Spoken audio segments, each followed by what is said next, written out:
Au cœur des All Blacks, Andrew Mehrtens, Philippe Spanghero. Dans cette série de podcasts, on va revenir sur les différents adversaires de l'équipe de France à travers les yeux d'Andrew Mehrtens, une des figures emblématiques des All Blacks, 70 sélections et plus de 900 points inscrits sous le maillot à la fougère. Alors d'abord, Andrew, pour démarrer, qu'est-ce que ça t'évoque, ce maillot ? Salut Philippe.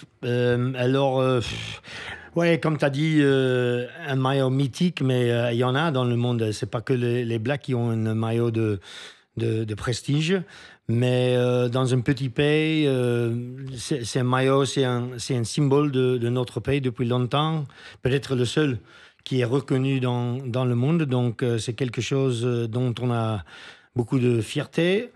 Et c'est quelque chose que, qu'en tant qu'enfant, ça semble même intouchable, pas réalisable. Donc, tu crois, tu joues au rugby, il y a toujours l'équipe des Blacks là, et tu regardes les matchs, les test matchs et tout ça, mais tu penses pas vraiment de pouvoir y être. Et donc, juste peut-être le noir, en particulier du maillot, ça donne quelque chose, ça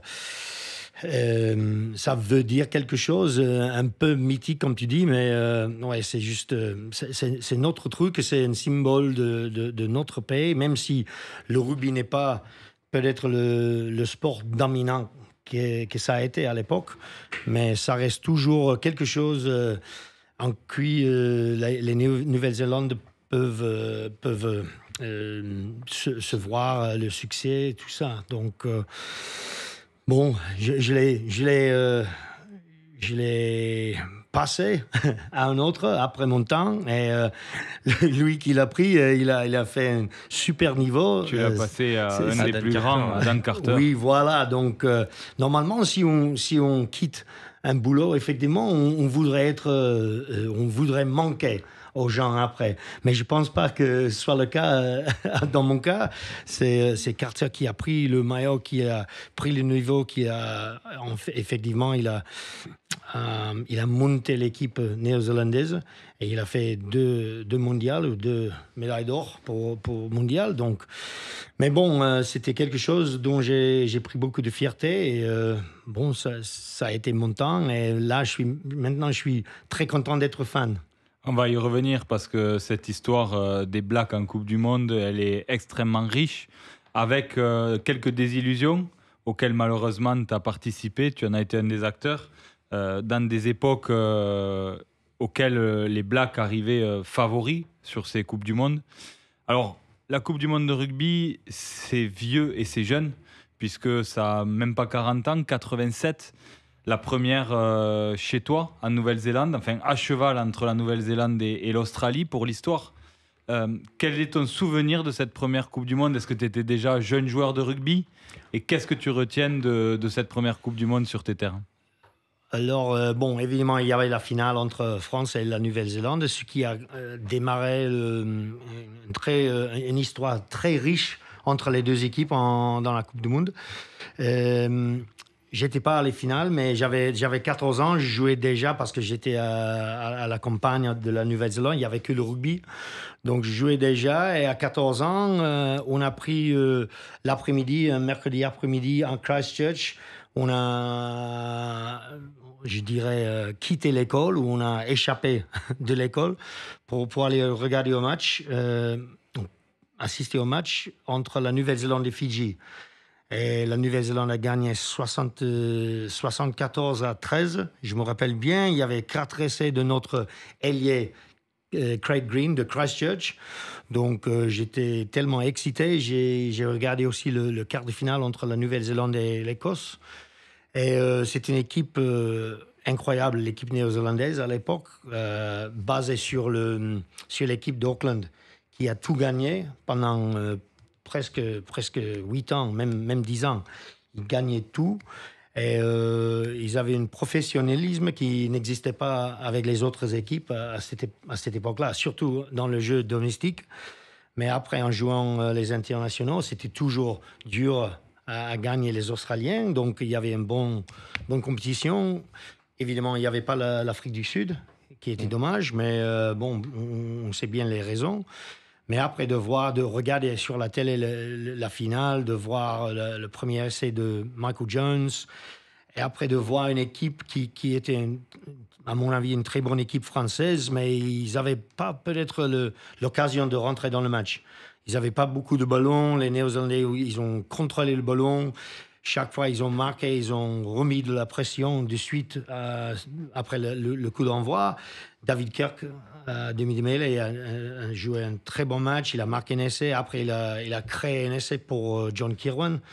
Donc, ça me parle. Hein. C'est toujours dans ma tête. C'est clair. C'est incroyable les noms que tu égrènes. Oui. Michael Jones, John Kirwan. Ouais. C'est des légendes vivantes du jeu de rugby et des All Blacks, forcément. Et c'est des joueurs que tu retrouveras rapidement après, finalement, sous le maillot All Black. Puisqu'on va passer assez vite sur cette Coupe du Monde 91. Il n'y a pas grand-chose à dire du côté des All Blacks, ni pour l'histoire du rugby. C'est une Coupe du Monde assez bizarre qui est passée un peu sous les radars. On s'attendait à une montée en puissance après 87. Et puis 91, c'est une édition un peu bizarre. Et on sent qu'on rentre vraiment dans la structuration de cette Coupe du Monde en 95. Alors 95, on va y revenir puisque tu es un des acteurs de cette équipe All Black, de ce moment d'histoire qui a dépassé très largement le rugby avec ce titre sud-africain, on va y revenir. Donc toi, tu as découvert le maillot All Black quelques mois seulement avant cette Coupe du Monde 95. Vous arrivez favori de cette édition avec le phénomène Jonah Lomu qui s'est révélé seulement quelques mois avant cette édition. Tu es titulaire installé de cette équipe All Black avec quelques-uns des joueurs de 87 qui étaient quelque part en fin de carrière pour cette édition. Quel est ton regard sur cette édition 95 ? Comment vous l'avez abordé avec ce statut de favori, le phénomène Jonah Lomu, on le répète quelle analyse tu fais de cette compétition et de ce résultat finalement malheureux pour vous ? Bon, c'est vrai que effectivement, c'était peut-être le premier tournoi moderne. Les premiers deux, c'était toujours un peu amateur, c'était chouette quand même. Mais la finale en 87, il y avait des gens du stade qui rentraient sur le terrain à la fin du match pour voir les joueurs, pour avoir des autographes et tout ça. Donc ça c'est un peu chouette. Mais 95, c'est vrai que c'était... Vraiment, il y avait beaucoup de couleurs, beaucoup de bruit autour de ce tournoi. Le rugby est devenu officiellement professionnel juste après. Donc, on était peut-être au début de l'ère moderne. Et le tournoi, je me rappelle qu'en fait, on n'est pas arrivé en Afrique du Sud en tant que favori. On était peut-être le 5e.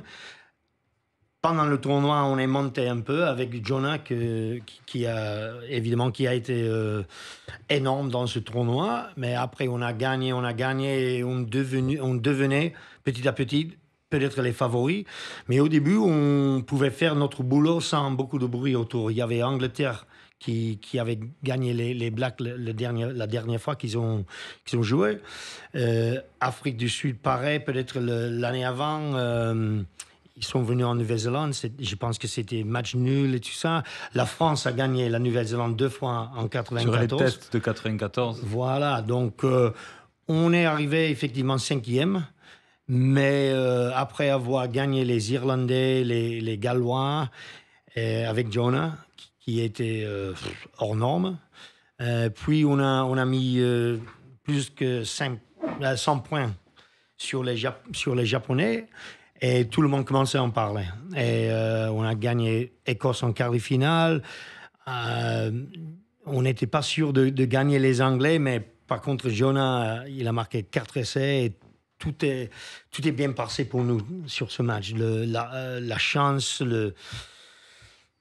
tout est bien passé. Et on a gagné avec 45 points. Et après ça, vraiment, tout le monde disait que c'était notre tournoi. C'était à nous, mais c'était à nous de perdre. Et évidemment, en finale, on a perdu. On a rencontré une équipe sud-africaine qui a plaqué comme les autres équipes ne plaquaient pas.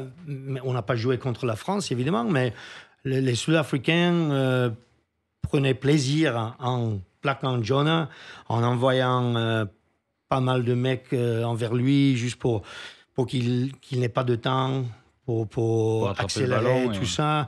Donc, ils étaient partout. Hein. Je me rappelle qu'ils étaient très agressifs tout le temps en défense. Bon, c'est un truc sud-africain. Mais c'est un truc sud-africain, mais on est obligé de revenir sur le contexte. Est-ce que tu as senti, est-ce que l'équipe a senti, dans la montée en puissance de cette Coupe du Monde, cette pression qui dépassait très largement le cadre sportif, avec cette dimension politique, avec Mandela qui avait ciblé cette Coupe du Monde comme un sujet pour réunifier ce pays qui était complètement divisé. Enfin, l'histoire est magnifique. C'est une histoire de film. D'ailleurs, il y en a eu un film.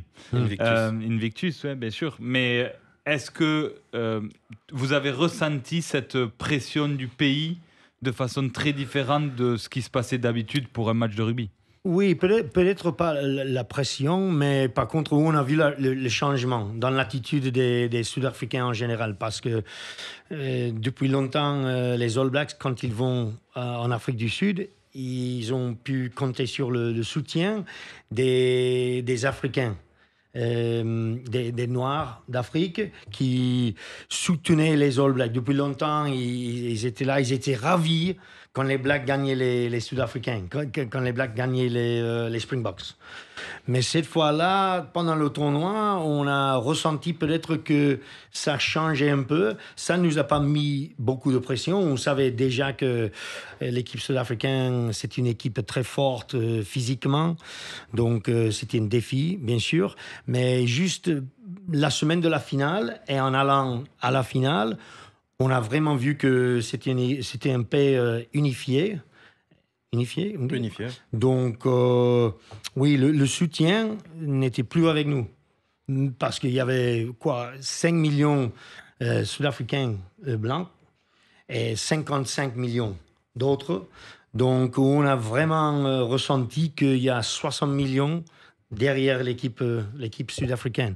Et François Pienaar, à la fin du match, dans son discours, il a dit, bon, c'était pas une équipe de 22 ou 21 à ce moment-là, je pense, c'était une équipe de 60 millions. Et c'était énorme d'avoir Nelson Mandela qui est arrivé au match, qui a assisté au match dans un maillot Springbok. C'était un geste absolument énorme, vu ce qu'il a subi. 27 ans en prison, et de sortir sans je sais pas le mot, mais sans le... Rancœur. Oui, rancour, oui, c'est ça. C'est en anglais, je ne savais pas si c'était pareil en français. Mais sans rancour évident, et d'unifier le pays, de juste dire, bon, le passé, c'est le passé. Bon, je ne sais pas comment il l'a fait. Mais après, c'était énorme. Il a porté le maillot, le numéro 6 de François Pienaar. Il était là, les Sud-Africains, les Blancs, dans le stade, ils ont applaudi, tout ça. Ils étaient ravis de le voir comme ça. Et on a ressenti à ce moment-là, peut-être pas la pression, mais sans doute le soutien qui avait changé pour aller dans la faveur des Sudaf. Et est-ce qu'à ce moment-là, tu te rends compte que tu vis un moment d'histoire ou pas? Est-ce que tu te rends compte que tu vis un moment d'histoire à ce moment-là? Oui, en fait, bon, c'était un peu drôle pour moi parce qu'on avait le coup d'envoi. Et moi, je devais me concentrer sur assurer que le ballon aille 10 mètres. Donc, je me rappelle que j'ai rencontré M. Mandela.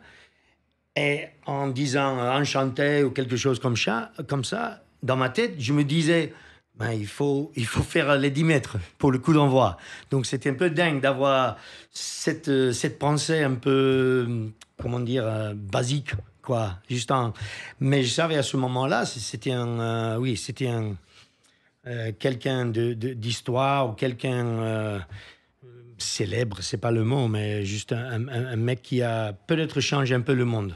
Donc, j'étais fier, mais je devais me concentrer. Et enfin, je pense que je me suis trompé sur le coup d'envoi. Je sais pas. Ah, c'est drôle parce que on parle de cette édition, de cette montée en puissance des Blacks, de ce résultat forcément malheureux, remis en perspective quelque part par l'impact qu'a eu cette victoire sud-africaine sur un pays et sur l'histoire Mais est-ce que de se dire qu'on a participé à un match qui a un peu changé le cours de l'histoire d'un pays, ça atténue la douleur de la défaite? Non, ça annule pas exactement, mais j'aurais préféré gagner, même en assistant à ce moment-là dans ce match. Mais bon, on peut pas le changer. On peut apprécier d'avoir eu l'occasion d'assister à un tel moment historique. Après, je suis pas exactement sûr, ou je suis pas complètement sûr que les Sud-Africains méritaient d'être en finale. Mais bon, ça c'est notre sujet. Mais on regardait le match. Nous, on jouait la demi-finale le dimanche contre Angleterre. Donc le samedi, on a tous regardé le match à Durban. C'était non, pas écarté, par la pluie. Oui. Ils ont dû repousser l'heure du début du match pour enlever l'eau. Oui, tout à fait. Donc, et on a regardé ce match avec beaucoup d'intérêt, évidemment. Et on était sûr, en tant que Néo-Zélandais, on était sûr que Benazi a marqué l'essai. Mais bon, c'était pas le cas, apparemment. Et bon, on savait que on pensait pas que jouer contre la France serait facile. Mais surtout avec les Sud-Africains qui montaient en puissance et avec le pays qui devenait tous derrière solidaire. eux, c'est devenu un peu compliqué. Juste pour finir, il y a un fait dont on a souvent parlé. J'aime pas beaucoup en parler parce que ça remet en question le succès sportif. Mais on a dit que les All Blacks n'avaient pas joué à 100%, qu'il y avait une intoxication alimentaire. Est-ce que c'est vrai? Combien de joueurs sont arrivés sur le terrain pour jouer cette finale de Coupe du Monde amoindris? Est-ce que c'est vrai que Jonah Lomu a subi une intoxication alimentaire la veille? Pour remettre quand même en perspective le visage des All Blacks ce jour-là, parce qu'au-delà de l'agressivité des Sudaf, du réalisme de Stransky, il y a plein de faits qui expliquent aussi légitimement la victoire des Springboks. Mais est-ce que les All Blacks ont joué ce match à 100%? C'est difficile à dire. Moi, je dois faire attention parce que je n'aime pas bien être vu comme quelqu'un qui cherche des excuses. J'étais le premier, en fait, le jeudi soir, de devenir malade. Donc, j'ai commencé à vomir et tout ça. Je ne vais pas faire tous les détails, mais j'ai été isolé. Ils m'ont mis dans ma propre chambre. Et le lendemain, le vendredi matin, normalement, on ne faisait pas beaucoup. On était vraiment en bonne forme physiquement. On avait un entraîneur, un groupe d'entraîneurs qui cherchait vraiment qu'on soit l'équipe avec plus de fitness du monde, parce qu'on voulait jouer un jeu de mouvement. Donc le lendemain, il n'y avait pas beaucoup normalement planifié, mais je me suis réveillé, je suis descendu pour voir l'équipe, pour aller à la réunion, et j'ai trouvé qu'il y avait peut-être 20 jusqu'à 24 d'un groupe de 36, donc le staff ainsi que les joueurs. Donc il y avait 2 tiers du groupe qui était malade, qui est devenu malade au presque même moment. Donc bon, il y avait certains qui mangeaient pas à l'hôtel le jeudi, dont Jonah, qui je pense qu'il a mangé du McDonald's. Sean Fitzpatrick non plus, il n'était pas malade, mais il y avait plusieurs. Ce que je dis, c'est que en fait, il y avait quelque chose qui s'est passé, on ne sait pas quoi. On était malade, mais le samedi, on est arrivé au match en meilleure forme, avec de confiance dans notre fitness, dans notre état physique. Il y avait Jeff Wilson qui a dû vomir au bord du terrain pendant la finale, mais à part ça, la raison de notre défaite, je dis toujours, c'est que les Sud-Africains, on n'a pas pu jouer notre jeu. Ce qui a très bien marché pendant le tournoi, on n'a plus pu le jouer parce que les Sud-Africains nous plaquaient comme personne n'avait fait. Donc, c'est ça la raison. On est arrivé à extra time et on était toujours en bonne forme. En fait, on menait en première période d'extra time. Donc, c'était 12-9, je pense. Mais après, ils sont arrivés dans notre camp. Et ce que je me rappelle de ce match-là, les 100 minutes du match, chaque fois qu'on entrait dans leur 22 mètres, dans leur camp, ils sortaient pas facilement, mais très effectivement. Il y avait André Joubert qui tapait le ballon peut-être 70 mètres et il a trouvé, sans un angle, il a trouvé une touche dans notre camp depuis son en-but. Donc, je me rappelle que juste, il y avait des moments que je me suis dit, bon, qu'est-ce qui se passe? C'est incroyable comment ils sortent de leur camp. Donc, ils ont très bien fait. Ils ont très bien plaqué, ils ont pris leurs opportunités pour marquer des points, et c'est pour ça la défaite. C'est au moins expliqué de façon extrêmement rationnelle. Donc voilà pour clôturer la page de 95, cette Coupe du Monde historique et le succès des Sud-Africains qui vous empêchent d'être champion du monde et qui t'empêchent d'être champion du monde un an après avoir découvert le maillot All Black. Et puis ensuite, il y a cette montée en puissance jusqu'en 1999 et cette Coupe du Monde en Angleterre. Il y a là pour le coup quelque chose qui se crée du côté des All Blacks et une vraie domination du rugby mondial, peut-être contrairement en 95 que tu disais tout à l'heure, où vous arrivez dans la compétition en étant un vrai challenger, 4e ou 5e nation mondiale. C'est assez différent en 99. Comment se passe cette période-là de montée en puissance entre 95 et 99 et comment vous abordez cette Coupe du Monde? Je pense qu'en fait, on avait un équilibre parfait en 96 et 97. Donc, après la Coupe du Monde, la défaite, on est allé en Australie pour gagner le Bledisloe Cup, qui l'Australie tenait à ce moment-là. Donc, on a gagné ça. 96, 97, on avait un équilibre entre les jeunes et les expérimentés. Je pense qu'on avait c'était le moment parfait. Le travail qu'il a fait l'entraîneur Laurie Mains, qui a fait son départ, ça commençait à vraiment payer. Et il y avait un nouveau coach, John Hart, qui avait des idées, juste des fois un changement de l'environnement, ça peut aider pour un peu de temps. Donc, ce qu'on a trouvé en 96-97, il y avait toujours Fitzpatrick, Zinzanbrook, qui jouait peut-être le meilleur rugby de leur carrière, même vu qu'ils avaient joué en 87 dans la Coupe du Monde. Donc, mais les jeunes, on avait un groupe de jeunes joueurs qui avaient peut-être pris un peu plus d'expérience, dont moi aussi. Première saison finie, tout ça, on a beaucoup appris, je pense. Et en 96-97, on a tout gagné, effectivement, sauf un match nul contre Angleterre, mais on est en très bonne forme. Après ça, c'est vrai que les All Blacks, tout le monde parlait de la prochaine Coupe du Monde, et les All Blacks étant une des équipes favoris. Mais par contre, je pense qu'on a commencé à descendre. 98, on a perdu 5 fois consécutives pour la première fois jamais, contre l'Australie et l'Afrique du Sud. 99, juste avant la Coupe du Monde, on a perdu contre l'Australie. C'était un record, c'était 28-7. Donc même si on a gagné le championnat de l'hémisphère du Sud, on n'était pas vraiment une équipe forte. On est arrivé en Angleterre pour la Coupe du Monde. Et on a gagné en poule une équipe anglaise qui n'était pas vraiment forte, qui n'a pas très bien joué non plus.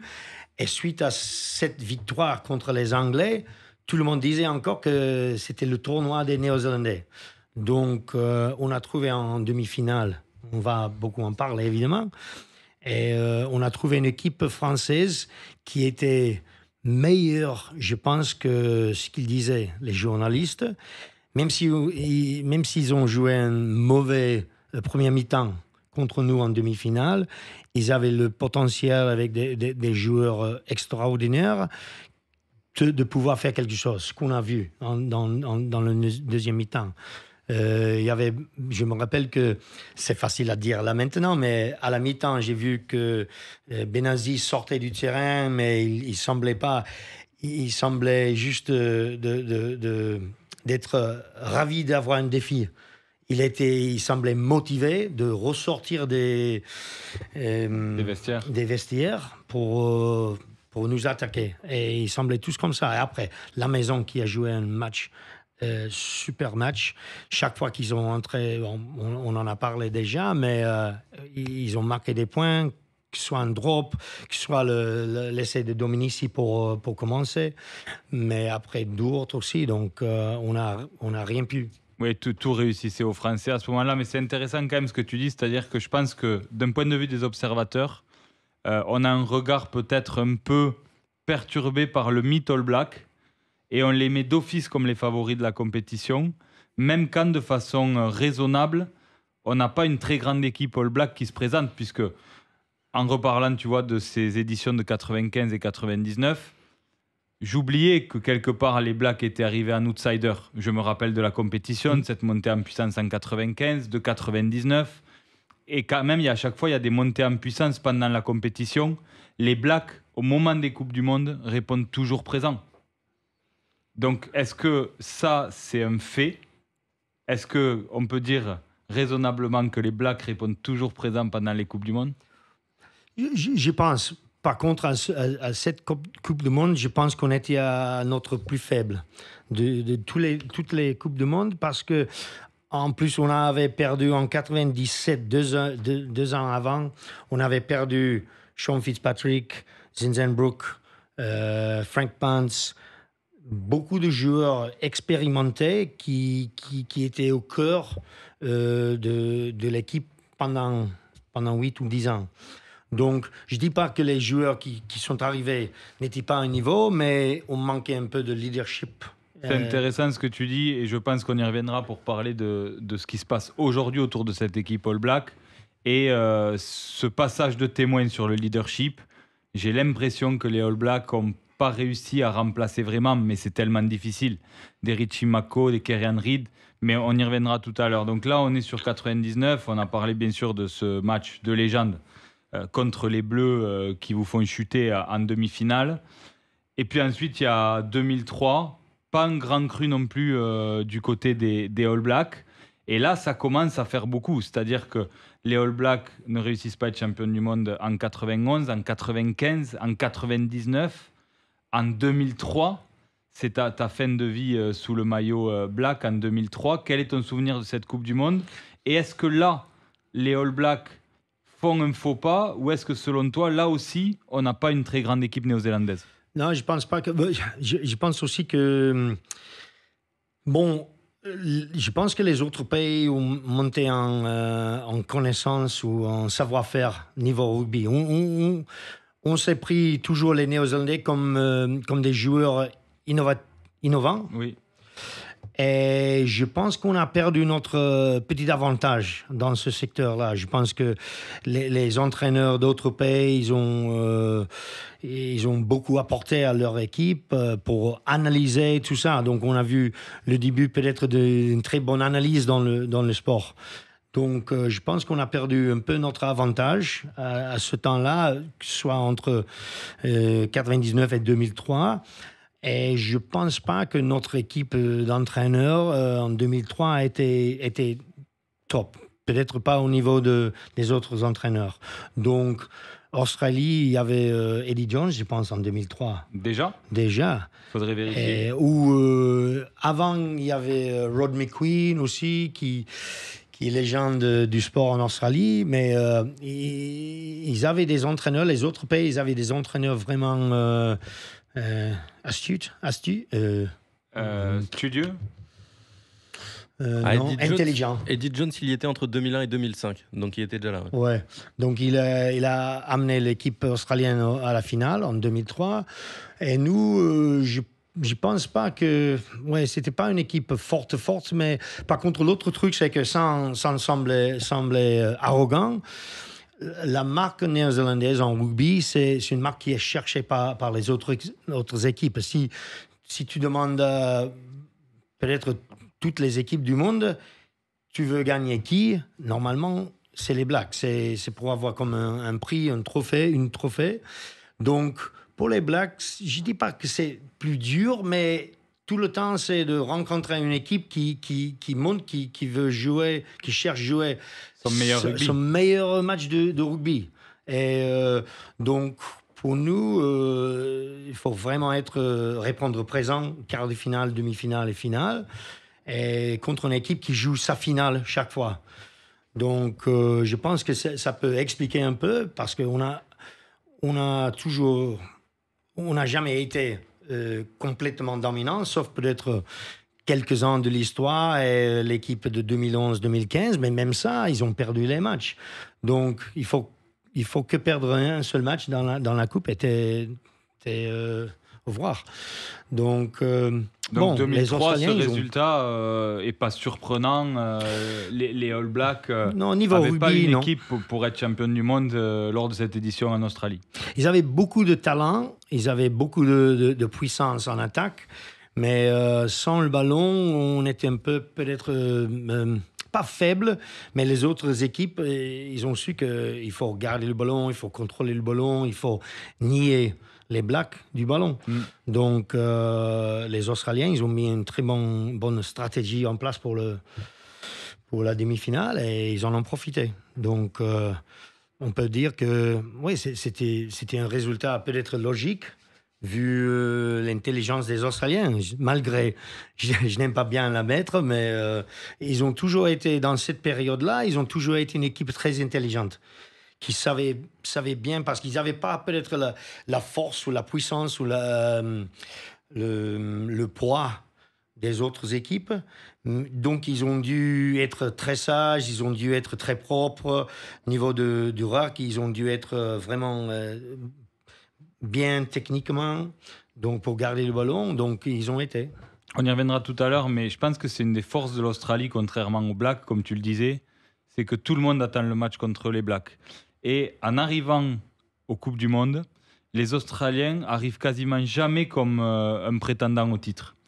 Et on est toujours quelque part surpris dans les grands parcours des Australiens en Coupe du Monde, alors que c'est une très grande équipe qui a finalement une régularité quand même dans le ranking mondial. Mais peut-être que sa jeunesse sur l'échiquier mondial, puisque le rugby australien est le plus jeune rugby du monde, quelque part, la fédération australienne a moins de 50 ans d'histoire. Donc peut-être que sa faible histoire nous fait oublier un peu les Australiens quand il s'agit de parler des favoris des Coupes du Monde. Mais en tout cas, en 2003, il y avait une grande équipe d'Australie qui a été battue par l'Angleterre, qui a joué son meilleur rugby et qui a été tirée par un Johnny Wilkinson exceptionnel. Donc cette période, c'est la fin d'Andrew Mehrtens sous le maillot black, puisque tu mets un terme à ta carrière internationale en 2003. Ensuite, il y a 2007, à nouveau un rendez-vous particulier contre les Bleus. Mais là, pour le coup, contrairement à ce que tu disais avant, j'ai l'impression que là, c'est un accident de parcours. C'est-à-dire qu'en 2007, on a une très grande équipe des Blacks. Oui, je pense que oui. Les deux défaites phares en Coupe du Monde pour les Néo-Zélandais, 99 et 2007, ils sont deux situations différentes. Donc, 2007, l'équipe des Blacks, à mon avis, c'était bien plus fort que nous en 99. Et par contre, je dirais pas que l'équipe française soit plus forte que celle de 99. Donc, oui, c'était un peu surprenant. Mais par contre, les Néo-Zélandais, on sait bien que les Français, à tout moment, ont la capacité, la fierté, les skills, le talent de pouvoir tout faire, de pouvoir tout gagner à tout moment. Donc, on aurait dû peut-être savoir que ça pourrait se passer. Mais par contre, dans le match, c'est vrai que peut-être les Français n'avaient pas beaucoup de confiance pendant la plupart du match, sauf que dans le deuxième mi-temps, ils ont aperçu que peut-être les Blacks étaient un peu stressés. Ils ne revenaient pas, ils faisaient des fautes et tout ça en cherchant d'envoyer le jeu. Et ils devenaient un peu désespérés et donc stressés. Et les Français montaient en confiance et tout ça. Ils ont géré le match. Surtout, ils ont géré à la défense. Tant que les Néo-Zélandais... Pendant les Néo-Zélandais devenaient un peu individus dans leur attaque, c'était facile à défendre pour les Français, qui avaient une très, très, très bonne ligne défensive à ce moment-là, avec plein d'engagement et tout ça. Ils étaient forts. Hein. Puis au-delà du collectif, là, il y a des individualités fortes du côté français. Puis il y a la révélation de du sautoir, The Dark Destroyer, qui a toujours le record de plaquage sur un match international. Sur ce match, 37 plaquages, je crois, à lui tout seul. À côté de Serge Betsen, en plus. Ouais, au-delà de Serge Betsen, bien sûr. Mais les deux, oui, c'est inspiration, non? C'est quand il y a des mecs comme ça dans la ligne et tout ça. Moi, j'ai jamais eu cette inspiration. Moi-même, je l'ai vu. Avec Michael Jones, peut-être, au début. Voilà. Mais ça montre la volonté et tout ça de la ligne en général. Mais oui, c'était énorme. La défense française, c'était super en 2007. Et on a vu un match que, oui, le résultat peut-être se prenait le reste du monde, sauf qu'on sait bien que les Français peuvent tout faire à tout moment. Et là, on sent qu'il y a un vrai traumatisme qui se crée du côté néo-zélandais par rapport à cette équipe de France, justement. Et on sent vraiment là que se crée quelque chose du côté néo-zélandais et que les Blacks se disent c'est la dernière fois que ça nous arrive. C'est la dernière fois qu'on vit ça. Parce que là, on revient un peu sur ce qu'on a dit tout à l'heure. Il y a ce premier titre en 87, mais on a une équipe quand même, malgré des petits coups de moins bien, domine encore une fois sur la durée le rugby mondial. Pas de titre en 91, pas de titre en 95, pas de titre en 99, pas de titre en 2003, pas de titre en 2007. Ça fait 20 ans de disette au niveau international. Et là, comment tu décris, toi, ce qui se passe sur cet après 2007 et là, pour le coup, cette période de 8 ans de suprématie All Black? Je pense qu'il y avait plusieurs choses qu'ils ont analysées dans cette période, en fait, dont le haka, en fait. Et ce n'était pas que le haka qui a tout changé, mais en analysant leur façon de vivre en tant qu'un groupe dans l'équipe, ils ont cherché de tout changer, que ce soit symbolique ou pratique. Donc à ce moment-là, concrètement, il y a une rupture dans le management chez les Blacks. Oui, c'était le même management de 2007. Ils ont été donnés la chance, l'opportunité de continuer, mais ils se sont dit tous, on doit changer cette histoire ou cette façon soit de vivre pendant l'année, mais aussi de performer aux Coupes du Monde. Donc, ils ont beaucoup changé. La culture a changé. C'est devenu peut-être un peu, je sais pas forcément arrogant, mais juste... il y avait peut-être une pensée que, en tant que... Dès qu'on est sélectionné pour les Blacks, c'est fini. C'est l'achèvement. On a achevé quelque chose. Oui, c'est l'aboutissement. Oui. Et au lieu de ça, ils se sont dit que ça, c'est le début, en fait. Tu es là maintenant et il faut vraiment tout faire pour améliorer, pour laisser, comme on dit en anglais, laisser le meilleur dans un meilleur endroit quand tu fais ton départ. Ils ont beaucoup changé et symboliquement, ils ont changé aussi le haka pour mettre en place quelque chose, une deuxième haka, parce qu'en Nouvelle-Zélande, le haka qu'on a fait depuis longtemps, Kamate, ça vient d'une petite tribu dans l'île du Nord. Donc, ce n'est pas national, pas du tout. Et cette tribu,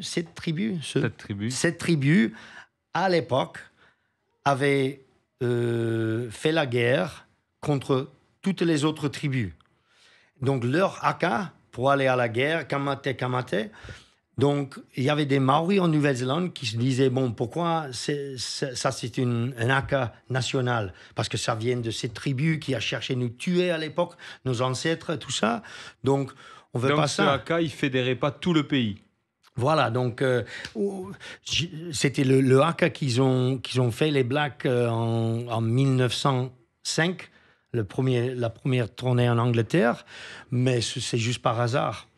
Et effectivement, il y avait des gens, même si on en est fier en tant que Néo-Zélandais, c'est pas un haka qui parle à tous les Maoris de la Nouvelle-Zélande.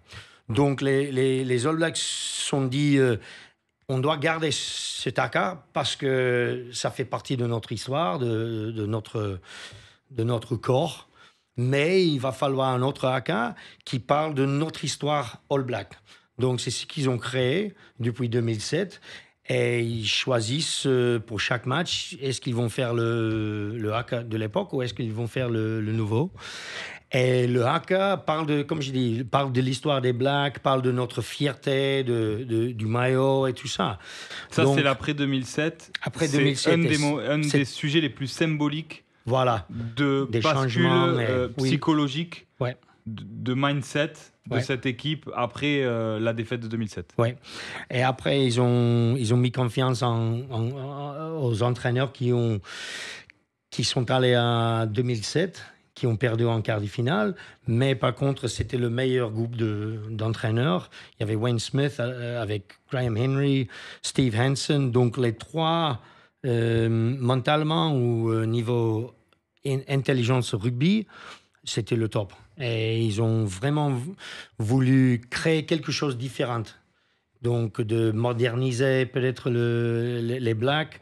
Je pense qu'à l'époque, il y avait toujours des moments après un match à boire ensemble, ce qui est important, une ou deux bières, mais peut-être là, il faut s'arrêter parce que l'entraînement qu'ils font et tout ça. Donc, ils ont tout changé. Pas boire pour boire, mais il faut fêter une victoire. Mais par contre, on va être vraiment professionnel dans tous les secteurs pour avancer, pour améliorer, parce qu'on sait qu'il y avait d'autres pays, ou il y a d'autres pays comme l'Angleterre, comme la France, qui ont beaucoup plus les joueurs d'un jeune âge sont beaucoup plus nombreux qu'en Nouvelle-Zélande. Donc, on doit continuer à être innovant, mais on ne peut pas tout laisser, on ne peut pas se relâcher. Donc, il faut qu'on soit une inspiration pour les jeunes joueurs et il faut qu'on montre un bon exemple. Et là, tu parlais du leadership. Il y a aussi un hasard heureux de calendrier, c'est-à-dire qu'après 2007, là, il y a vraiment la montée en puissance et l'émergence de Richie McCaw et de Dan Carter et de Tana Umaga comme les patrons de cette équipe All Black, avec cette culture du très haut niveau et un niveau d'exigence très élevé. Alors, est-ce qu'il a existé avant? Est-ce qu'il était porté par les joueurs de ta génération? À toi de nous le dire, mais est-ce que aussi c'est en s'appuyant sur ces joueurs-là que les Blacks ont pu amorcer ce changement-là de culture? Oui, en fait, le leadership, c'est le truc plus important que pour moi qui a changé. Et en fait, à l'époque, les années 2000, on était toujours dans peut-être la mentalité de l'époque où il y avait le capitaine, il y avait peut-être un autre joueur expérimenté qui parlait sur le terrain et il y avait le 10. Parce que le 10 en Nouvelle-Zélande, c'est le chef. Pas comme en France où il y a le 9 qui est le chef. Donc, normalement, il y avait 3 joueurs peut-être qui parlaient sur le terrain. Mais après 2007, ils se sont dit que le jeu a changé, la mentalité des jeunes, ça a changé aussi. Tout le monde doit être vraiment engagé. Et pour ça, il faut être effectivement propriétaire de notre culture. Mais chacun, il n'y a pas que le capitaine, il n'y a pas que l'entraîneur, il n'y a pas que le 10. Les chefs, c'est à tout le monde d'être un chef sur le terrain. Mais en tout cas, ils se sont dit, on doit créer un groupe de leadership qui va pouvoir soutenir le capitaine. Parce que c'est pas tout le temps que le capitaine peut faire un match énorme non plus. Il est humain, comme tous les autres. Donc, ils ont créé un groupe de peut-être 7 ou 8 joueurs qui géraient la culture hors du terrain et qui gérait la prestation sur le terrain aussi. Mais en sachant que tous les autres joueurs ont une voix aussi. C'est très intéressant ce que tu dis. Alors, est-ce que c'est un des facteurs clés de succès? Peut-être pas. Ça fait partie des ingrédients nécessaires à tout un tas d'autres choses. Mais on a reçu il y a quelques semaines Gaël Ficou, qui est un des leaders de l'équipe de France aujourd'hui, et qui nous disait que la force de cette équipe de France aujourd'hui, c'est la capacité qu'ont eu certains joueurs à assumer leurs responsabilités et leur leadership dans le vestiaire pour soutenir Antoine Dupont, le capitaine, et le préserver d'une certaine forme de pression. Et aujourd'hui, comme tu le disais, pour les Blacks, sur cet après 2007, c'est ce qui se passe en équipe de France. Il y a 6 joueurs qui sont identifiés comme des relais de vestiaire à Antoine Dupont, entre Antoine aussi et le staff. Et aujourd'hui, c'est en partie ce qui fait le succès de cette équipe. C'est la capacité des joueurs à assumer leur niveau de responsabilité. Oui, exactement. Et c'est comme un board pour une entreprise, pour une boîte, que d'avoir des perspectives différentes. aussi d'avoir... Bon, s'il y a un capitaine, comme je dis, bon, il y a sa mentalité, il y a sa pensée, mais de pouvoir compter sur des autres qui voient peut-être autre chose, qui ont qui ressentent quelque chose un peu différent, juste même de tout accepter, de tout écouter, juste en voyant s'il y a une solution là-dedans. Et oui, je pense que ça a bien marché pour les Néo-Zélandais, peut-être plus tôt que les autres équipes mondiales ou du monde. Donc, oui, ça a bien marché. Et de toujours chercher d'être innovant, comme j'ai dit avant, de progresser. Donc, oui, mais je vois que si le jeu ou si l'équipe appartient à tous les joueurs, ils doivent le savoir, ils doivent le ressentir vraiment. Et je pense que ça aide d'avoir 6 ou 7 ou 8 joueurs qui peuvent aider le capitaine. À tout moment, le capitaine peut s'éloigner un petit peu pour laisser un autre parler, tout ça. Donc, je pense que ça aide. Il va toujours être le chef final, mais de pouvoir compter sur les autres, de responsabiliser les autres, ça aide l'équipe, ça aide le groupe. D'abord, c'est une forme aussi d'intelligence et de grande confiance pour le capitaine de libérer la parole et de prendre les informations aussi de son équipe, de ne pas avoir un management directif, d'avoir un management participatif pour intégrer tout le monde. Donc, on parle de ce qui fait en partie le succès de cette génération de l'après 2007, en route vers 2011 et 2015. Alors 2011, Coupe du Monde particulière, avec le traumatisme de 2007 contre la France, et puis ce parcours des All Blacks sur leur terre, après le tremblement de terre de Christchurch, une période un peu compliquée en Nouvelle-Zélande, et puis cette finale contre les Bleus. Quel est ton regard, toi, sur cette Coupe du Monde-là, très particulière, puisque là, pour le coup, les Blacks sont archi-favoris, c'est en Nouvelle-Zélande, on connaît le poids du rugby sur ce pays d'un point de vue politique même et social. Donc, comment tu l'as vécu, toi, cette Coupe du Monde en 2011 ? Je l'ai adoré. Moi, à l'époque, j'habitais en Angleterre. Non, j'habitais en France. Pardon, j'habitais à Béziers.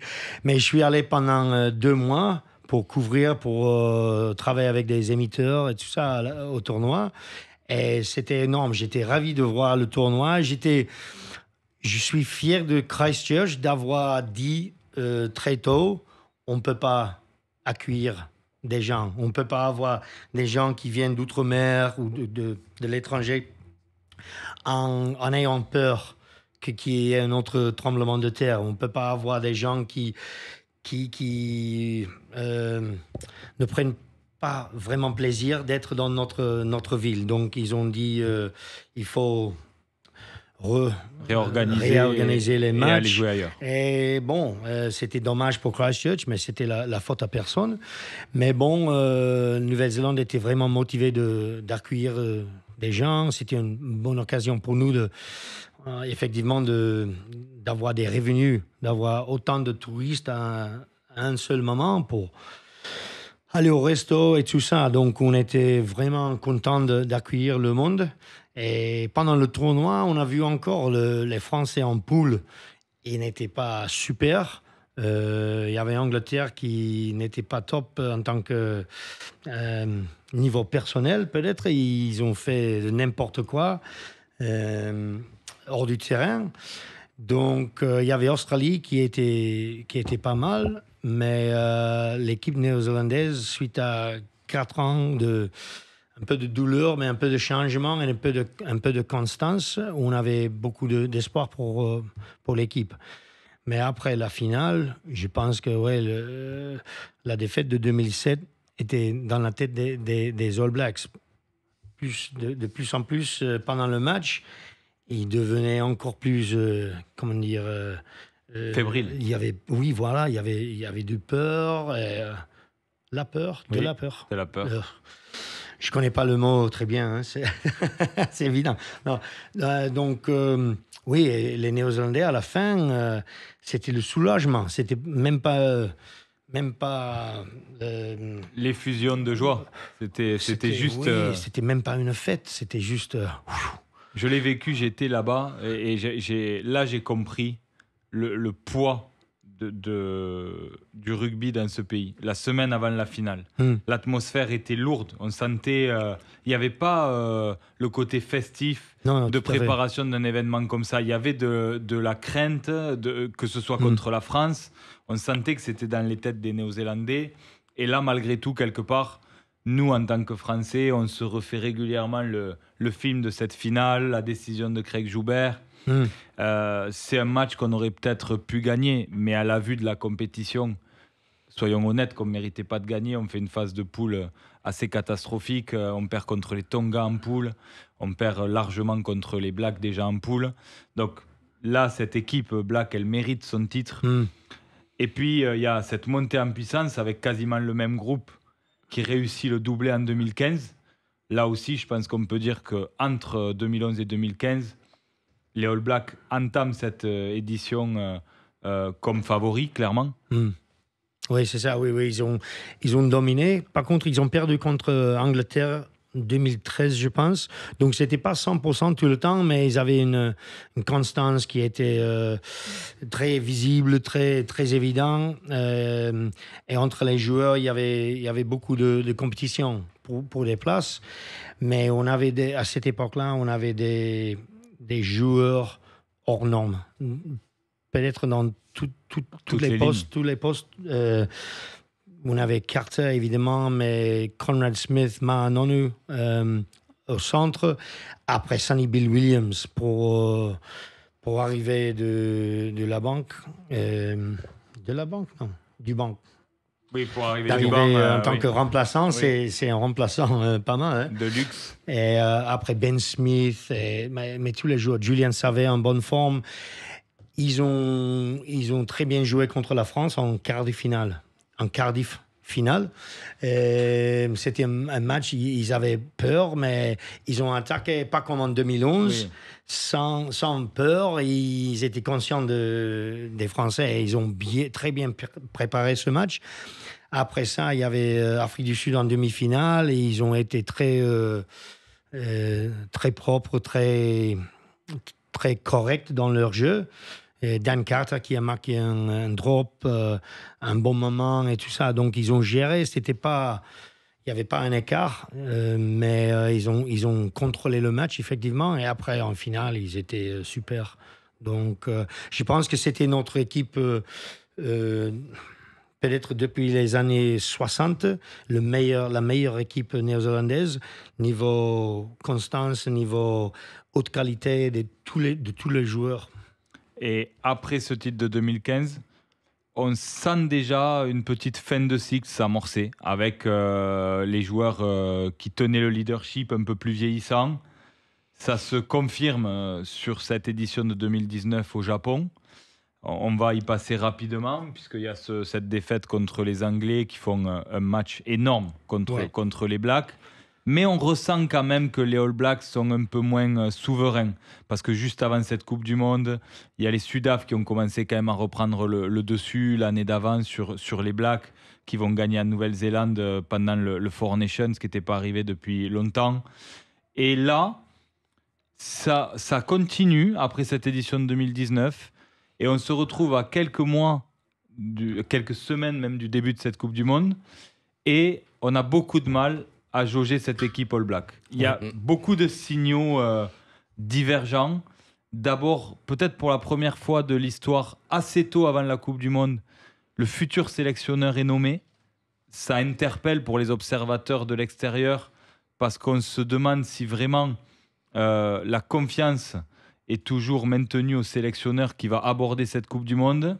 On a vu les Blacks chez nous, alors face à une très grande équipe de France et une très grande équipe d'Irlande, mais 2 défaites consécutives pendant la tournée d'automne sur leur dernière venue en Europe. C'était quasiment jamais arrivé dans l'histoire. Donc, on a beaucoup de points d'interrogation. Il y a la défaite contre l'Argentine aussi. Il y a la défaite contre l'Argentine en Four Nations, exactement. Donc, il y a beaucoup de points d'interrogation concernant cette équipe All Black. On a beaucoup de mal à la jauger. Quel est ton regard, toi, sur les forces et les faiblesses de cette équipe ? Et est-ce que tu penses qu'elle va aborder cette édition, comme les éditions précédentes, comme un des favoris à cette Rugby World Cup 2023? je pense qu'ils vont toujours être parmi les favoris. Ça me donne confiance, en fait, de ne pas avoir eu une super saison l'année précédente. Donc, je pense qu'ils peuvent être un peu surprenants, j'espère. Mais j'ai pas vu beaucoup d'innovation pendant les dernières 5 ou 6 semaines, pour les 3/4 surtout. Et ça a toujours fait une partie de notre jeu important, d'être innovant, comme on s'est dit avant. Mais en cherchant d'être innovant en tant que ligne de 3/4, il ne faut pas chercher des choses compliquées non plus. Il faut garder la simplicité en cherchant de faire de bon timing et des choses qui sont faciles à changer. Si ce qu'il y a devant change, s'il y a la ligne défensive qui fait une décision, s'il y a un joueur qui fait une décision, il faut toujours pouvoir en profiter ou s'en servir et de changer. Et ce que j'ai vu depuis les 3/4 néo-zélandais depuis un moment, c'est un manque d'innovation. Et je ne suis pas sûr que ça va changer. On a vu les joueurs en Super Rugby, comme Mo'unga, comme Damien McKenzie, même Beauden Barrett, jouaient beaucoup mieux que ce qu'on a vu pour les Blacks depuis un moment. Donc, je me demande pourquoi. Mais je reviens à la question du coup que je te posais avant de démarrer officiellement l'enregistrement. Tu parles de leur performance en Super Rugby. Est-ce qu'on peut se poser la question du parallèle entre le niveau du Super Rugby et le niveau de ces All Blacks? Est-ce que le départ des Sud-Africains n'a pas appauvri le niveau en Super Rugby? Et le fait peut-être de dire qu'au quotidien, ces All Blacks, peut-être que dans leur championnat domestique, ils ne sont plus assez confrontés au très haut niveau, puisque le championnat australien pose aussi question. Est-ce que ce départ des Sud-Africains a appauvri le niveau du Super Rugby? Oui, je pense, oui, mais j'étais supporter parce que c'était trop dur de gérer une compétition avec autant de distance entre les pays. Donc, c'était logique que l'Afrique du Sud aille avec des Européens. Mais niveau intensité, ça reste en Nouvelle-Zélande. Niveau vitesse, le jeu de mouvement et tout ça, ça reste pareil parce que les équipes, les derbies en Nouvelle-Zélande, il y a beaucoup d'intensité, beaucoup de volonté et tout ça. Par contre, de pouvoir jouer contre une façon de jeu différente, ce qui apporte les Sud-Africains ou les Gallois ou les Écossais ou quelque chose comme ça, ou les équipes comme ça, ça nous a appauvri la compétition. C'est peut-être pas le niveau de skill et tout ça, c'est juste de s'entraîner à changer le jeu, de pouvoir s'adapter à notre façon de jouer. Et on a vu en 2019, c'était contre l'Angleterre, les Blacks, et ils ont reculé. Ils n'ont pas su rentrer dans le match. Les Anglais ont joué comme les Sud-Africains. Oui, tout à fait. Mais même ils ont trouvé les Sud-Africains une semaine plus tard. Mais non, c'est juste. Et je pense que on est devenu peut-être. Ce que je vois des Néo-Zélandais, ils veulent jouer avec le ballon. Donc leur défense, même s'ils sont vraiment capables à plaquer et tout ça, mais ils cherchent à plaquer en cédant un peu de terrain pour pouvoir isoler le porteur de ballon et de voler le ballon. Récupérer les ballons sur les zones de Donc, en cherchant à faire ça, c'est dangereux parce que s'il y a le soutien du porteur de ballon, qui est efficace, tu vas reculer. Et ce qu'on a vu, c'est que c'est passé avec les Anglais. Ils ont envoyé un jeu très simple, très puissant. Tuilagi, Vunipola, tout ça, ils ont juste attaqué tout droit, et on a subi. Pareil en attaque, je vois que les Néo-Zélandais, ils ont su depuis un moment qu'ils avaient peut-être plus de skills, peut-être plus maintenant, mais avant, c'est sûr, plus de skills que les autres équipes. Ils savaient tous, numéro 1 sur 23, ils savaient passer le ballon, ils savaient faire une passe sautée, tout ça. Ils savaient faire des bonnes décisions avec le ballon en main. Donc, des fois, je pense qu'il manquait un peu de vitesse un peu de puissance dans leur attaque parce qu'ils cherchaient à manipuler la défense au lieu de faire mal à la défense. Donc, les deux choses-là, en défense et en attaque, contre les Anglais, nous, pour ça, on a subi et on n'a pas eu le contrôle du match. Donc, je pense pour ça, de plus avoir les Sud-Africains dans le Super Rugby, ça nous faiblit un peu. Et il y a cette question qui reste en suspens sur ce leadership dont on parlait tout à l'heure et sur la façon dont le départ des gros leaders, Mako, Kerrian Reid, Maanonou, ça date un peu, mais malgré tout, on se pose la question de la transmission de ce leadership et qui sont les vrais leaders de cette équipe All Black pour la prochaine Coupe du Monde. Je pense qu'ils ont gardé la même structure de leadership. Il y en a 7 ou 8. Je pense qu'Aaron Smith il est vraiment impliqué dans ce groupe, évidemment, mais il cherche à avoir des influences qui soient jeunes, d'avoir un jeune joueur, peut-être un Will Jordan ou quelqu'un, d'avoir un pilier, peut-être une première ligne pour représenter la première ligne. Il faut l'avoir. Il faut qu'il pense, même si c'est pas vrai, mais il faut qu'ils pensent qu'ils peuvent influencer l'équipe. Mais bon, donc je pense qu'ils ont gardé ça, mais je pense vraiment que juste avoir la qualité des joueurs sur le terrain, de faire quelque chose d'extraordinaire à tout moment. Un Carter, parce que Moang, c'est un super joueur. Mackenzie, pareil. Beauden Barrett, évidemment. Mais Carter, ça montre qu'il était encore un niveau sur le terrain des internationaux. Mais il a joué avec des entraîneurs qui, je pense qu'ils ont libéré pour lui le jeu et la façon de jouer qu'il a voulu faire. Donc, je pense que c'est un peu plus strict maintenant. Mais je n'ai pas vécu avec eux, donc peut-être que je ne sais rien du tout, mais ce que je vois, c'est que c'est peut-être un peu plus structuré qu'il faut. Parce que nos joueurs en Nouvelle-Zélande, ils veulent, en Super Rugby, ils veulent chercher des solutions par rapport à ce qu'il y a devant, au lieu de mettre en place ce qui était appelé ou nommé 2 ou 3 phases du jeu avant.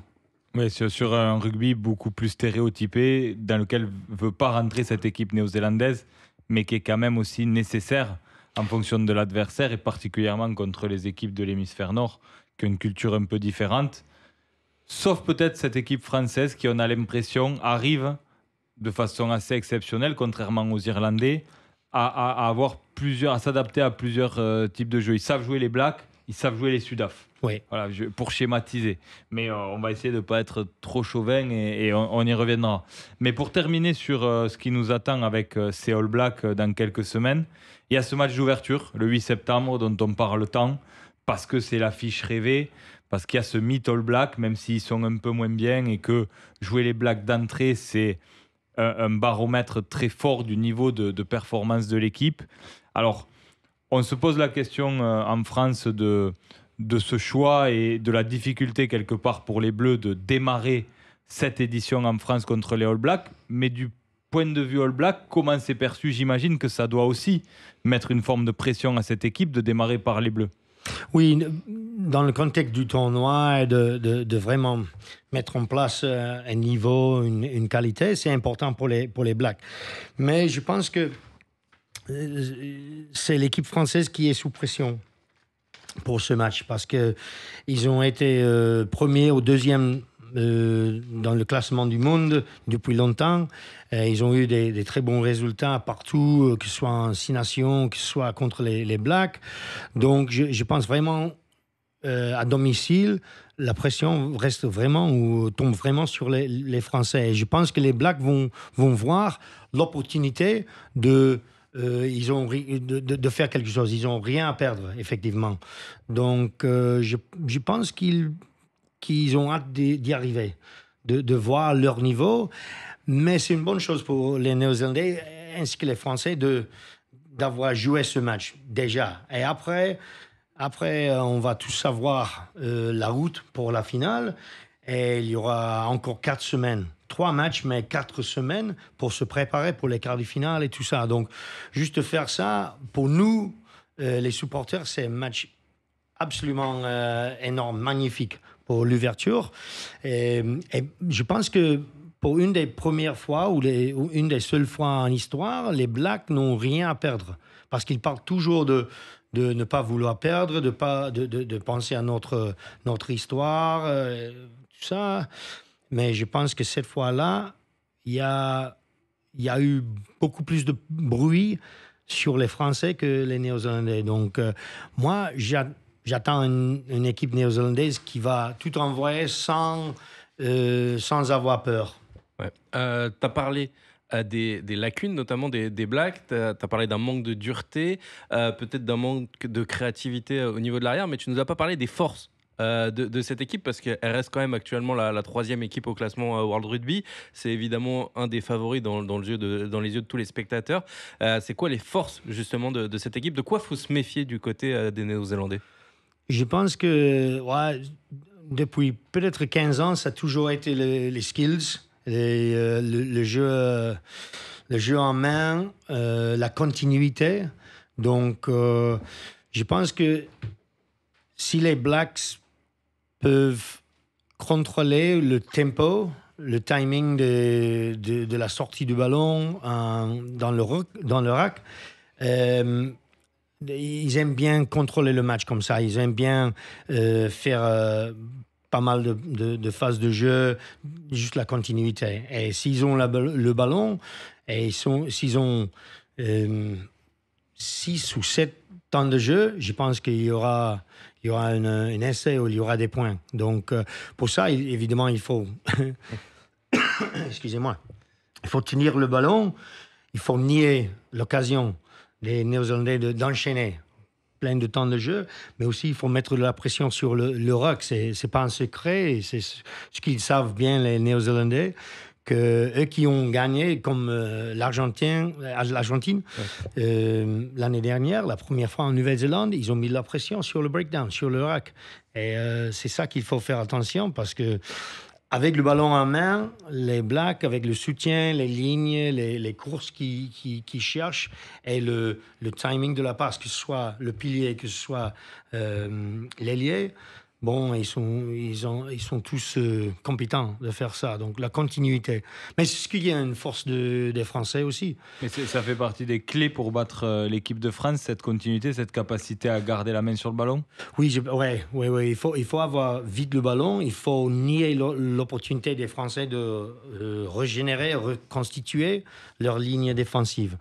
Mais pour ça, il faut beaucoup de vitesse. C'est facile à dire, hein, c'est une autre chose de faire.